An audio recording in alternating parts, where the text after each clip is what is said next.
Hindi mo pwede sabihin, wala kang pakialam, wala akong sasabihin sa'yo, tulog na ako. O, gawin mo sa asawa mo yun. Yari ka. O hindi sinaksak ka habang natutulog.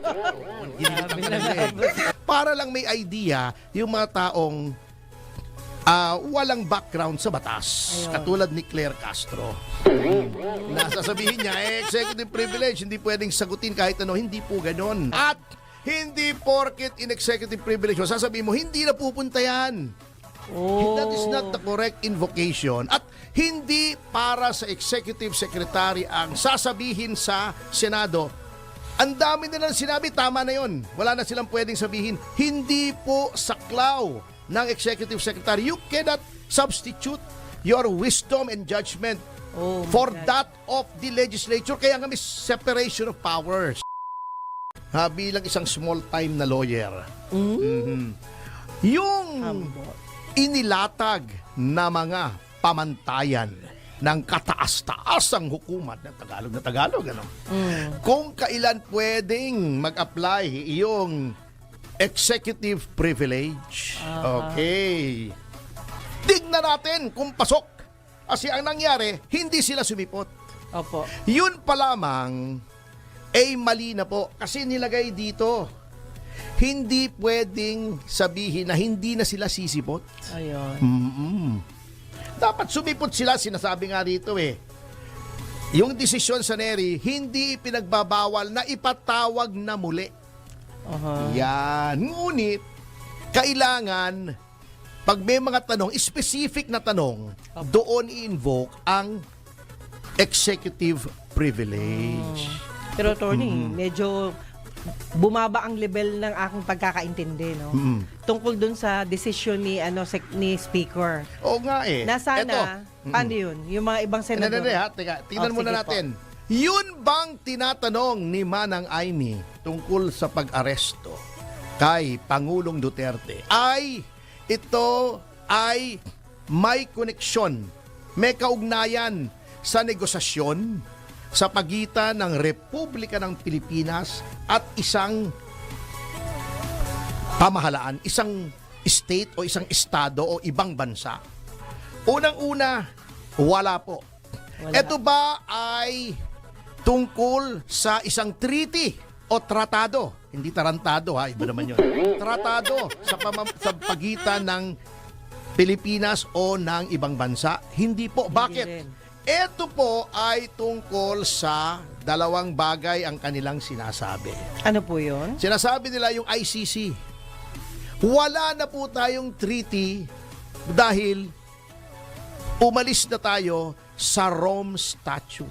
Ayun. So, far from being a negotiation with a foreign government or the United Nations or a group of foreign governments, etc., ito po ay tungkol sa isang bagay na wala na po, tinanggal na natin yung ating partisipasyon sa treaty na yon.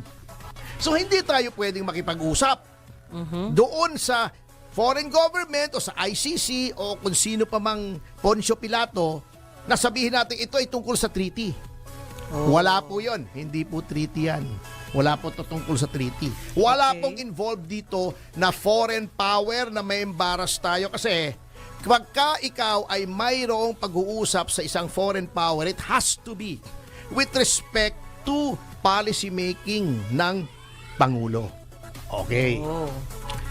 Yung sa Interpol, hindi naman po treaty yung sa Interpol. Kaya po, ang paulit-ulit nating sinasabi, yung Interpol po, agreement lamang po yun. Ito ay agreement, hindi po treaty yun because the Interpol is not a sovereign power. Wala pong power magpag-treaty ang Interpol. Interpol is a group of nations na nagsabing, magtutulungan tayo. Kanya sinasabi natin at ito ay makikita natin sa website ng Interpol. Unang-una, hindi pwedeng mamilit ang Interpol na sundin mo yung red notice. Ito nga pala, wala pa ngang red notice Wala pa, o diffusion lang pala Even with a red notice, hindi pwedeng pilitin kung ayaw ng gobyerno. Ibig sabihin, this is not a treaty obligation. Kasi kung treaty, may obligatory nature ang isang treaty. Parang batas yun Okay. Yun lamang, malalaman mo na hindi treaty yung sa Interpol. So, hindi na pwede yung unang-unang criterion kung kailan pwedeng i-invoke ang executive power. Pangalawa, hindi pwede, sinabi na ng Korte Suprema, na hindi po blanket invocation. Oh. Hindi pwedeng sa lahat ng bagay ay pwede mong sabihin executive privilege. Specific lamang na mga bagay. Okay. Eto pa, number 3. Yung pwede lang mag-invoke noon, katulad ng pinorshadow natin kanina, ay those that are in close operational proximity to the President na kailangan ay pwede niyang sabihin ang mga confidential na bagay dun sa taong yon. Sino yung mga taong yon? Miyembro ng gabinete katulad ni Romulo Neri. The chairman of the National Economic Development Authority is of cabinet rank. Ayun. Yan ay hindi pwede kay Torre. Hindi naman miyembro ng gabinete si Correct. Torre. Yan hindi pwede kay Marbil. Hindi rin. Ang Chief PNP has the rank of Director 4 ng sa hierarchy doon sa plantilla. Opo, ng PNP. Director 4 lang ang ranggo ng Chief PNP. Marami lang pribilehiyo. Opo. Okay. Number 4, this is about policy, not the implementation of policy. Kasi may policy na eh. Correct. Ano ang policy? Umalis na tayo sa ICC. Sinabi ni Bongbong, hindi tayo babalik sa ICC. The Yung pala eh. policy has been set. Implementation na lamang to ng batas. Wala pong, there is no such executive privilege pagdating sa implementasyon ng batas because the President and the cabinet members as executive officers ay mayroong interes ang publiko kung paano nila pinapatupad ang batas, kung ito bang pagpapatupad nila sa batas ay maayos o hindi. Yan. Okay? Okay. Ito ang comparison yan. Although hindi perfect analogy, syempre, bago tayo magtapos. Opo. Mag-asawa kayo. Dumating yung lalaki, lasing. Madaling araw. Sasabihin ng asawa niya, "Oy, saan ka galing?" Yung ginagawa ng gobyerno, sinasabi niyang executive privilege, wala kang pakialam. Oh. Hindi pwede yon. Okay. Ito ang invocation ng executive privilege kung ihahalin tulad natin sa mag-asawa. Dumating yung asawa, lasing. "Oy, saan ka galing?" "Ay, kasama ko yung isang kliyente." "Saan kayo pumunta?" "Pumunta kami dun sa restaurant sa BGC." "Anong ginawa nyo?"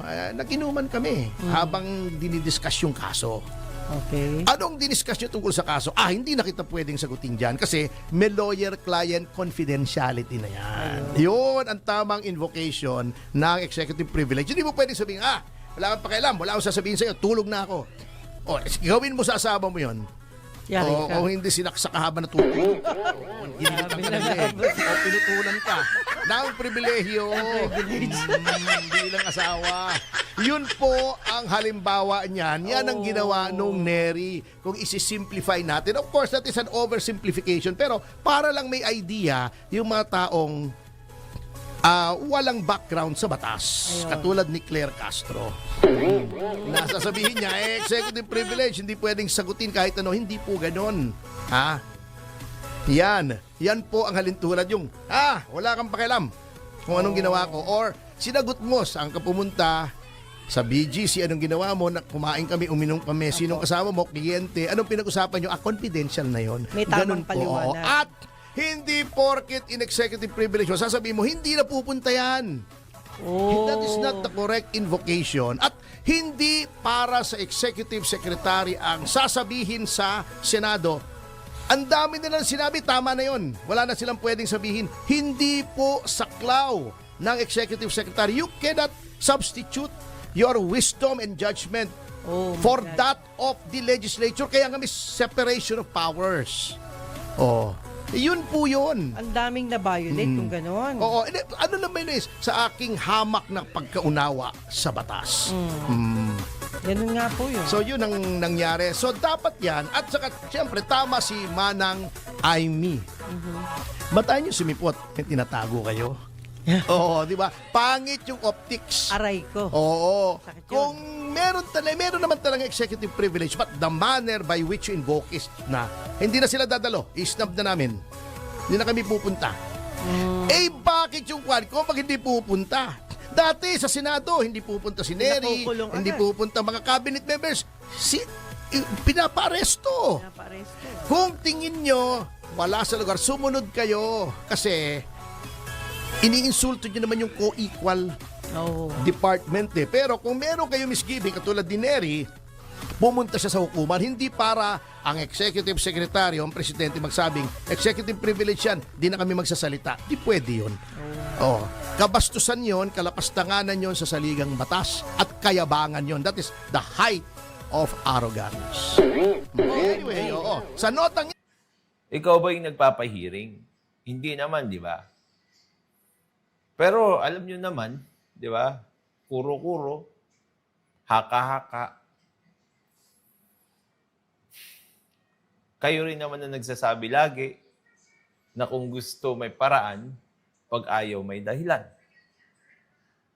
Alamin kung ano yung gusto niya. Oh, sabi dito sa baba kasi pag mababasa mo, she already had her own comprehensive findings. Paano mo nasabi na comprehensive yung findings niya? Di ba? Ang gulo mo rin eh. Peace tayo.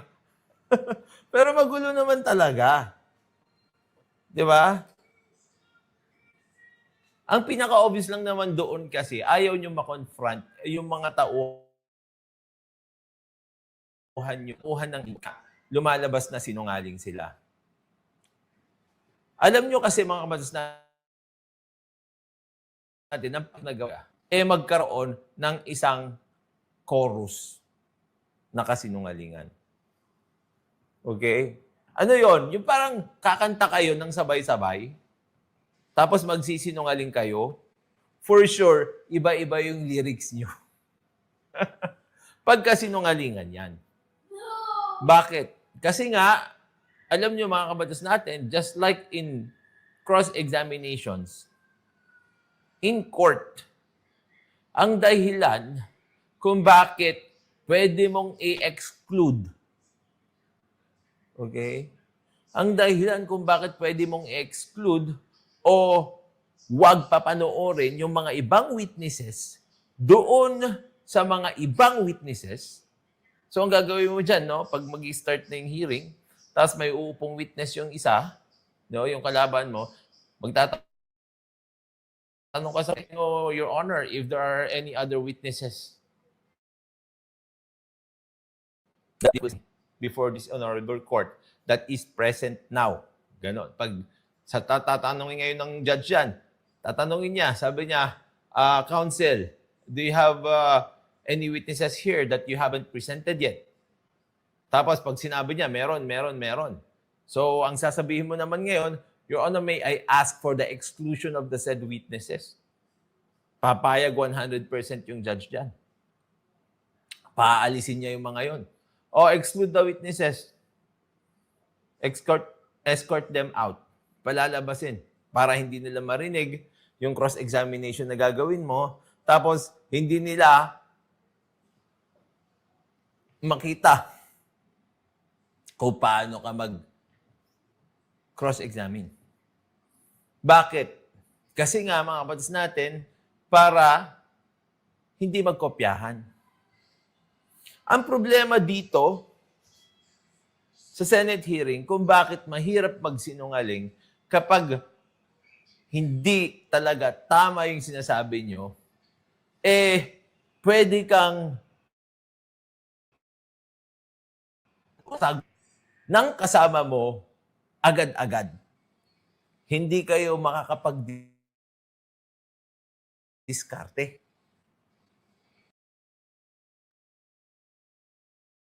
Hindi kayo makakapag-diskarte. Yun ang pangunahing dahilan kung bakit ayaw nilang pumunta na dyan yung mga matataas na opisyal ng ehekutibo kasi nga hindi maganda sa optics din nila na nahuhuli silang nagsisinungaling. Nakita nyo nga doon sa Senate hearing kahapon, sinabi rin, derechahan, na nagsinungaling sila base doon sa mga dokumento na nakuha nila at base din doon sa mga declaration nila doon. Di ba? Oh. malaman, total, ito na may para sa kanyang purpose, ay in aid of legislation. We believe na hindi naman ito to pin down the government. Yama, Kasi, di ba, Mabipindon niya ba yung government dyan? Attorney Claire, kumusta naman?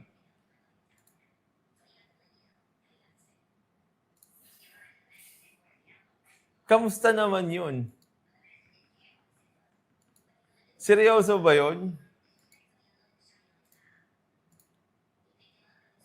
Mabi...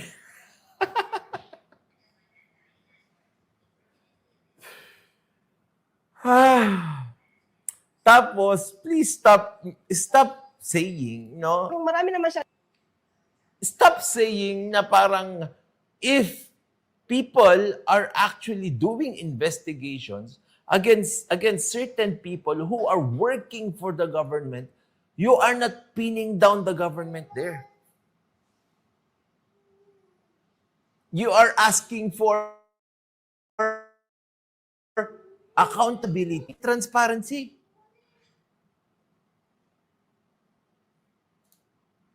Yun kasi ang automatic kasi, alam ko naman kung bakit government kayo ng government eh. Kasi nga, gusto nyo maging seditious yung act, gusto nyo maging rebellious na lumalabas kapag may naninita sa sinapatauhan ng gobyerno, gusto nyo parang rebellious or seditious yung manner na pag-atake at ang ina-atake ay yung gobyerno. Di ba?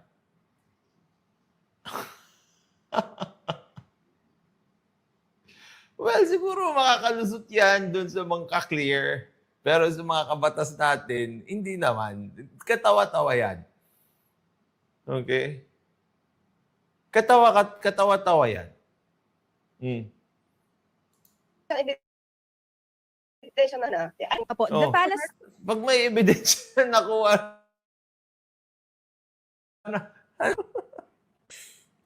we believe na hindi naman ito to pin down the government. Yama, Kasi, di ba, kung marami naman siyang ebidensya na nakuha na, I think that's enough. Apo, kung marami na siyang ebidensya na nakuha na, I think that's enough. Ito rin kasi ang hindi ko gusto dyan. Nagiging selective na rin lang kayo. Aside from being selective, okay, defensive pa kayo.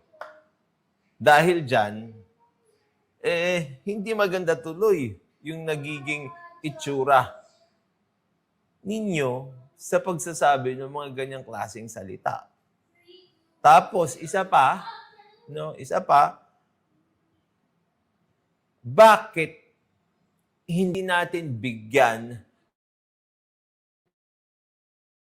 ng impormasyon, masa, ang taong bayan sa isang public interest case katulad nito? Abogado ka, alam mo yan, di ba?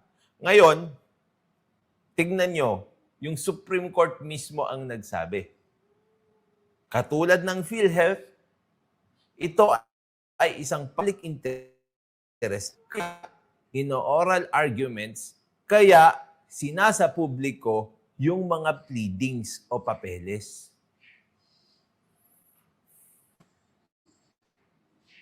Di ba?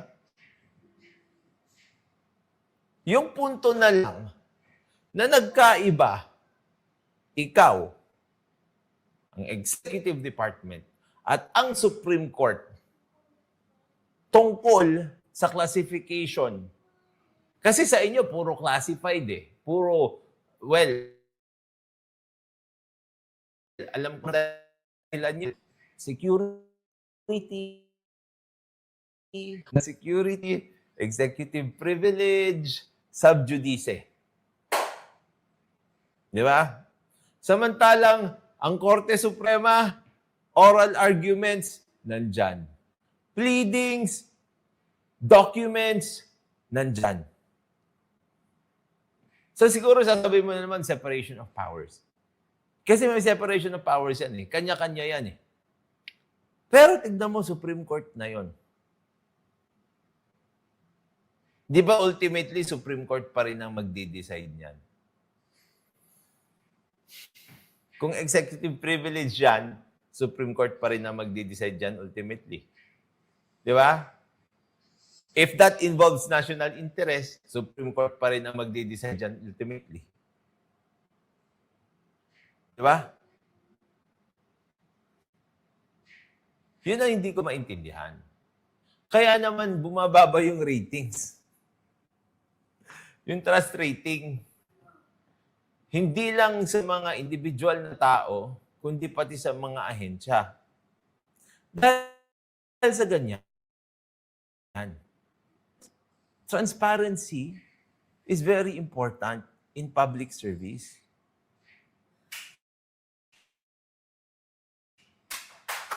Hindi natin may bibigay sa tao yan, especially in matters of public interest. Hindi ka talaga magugustuhan ng tao. Tignan nyo nangyari sa PhilHealth. O hindi pa natin napag-usapan yun, ha?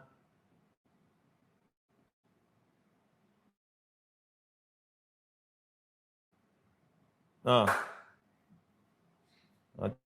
Tignan natin. Best hire. Oh, best hire talaga.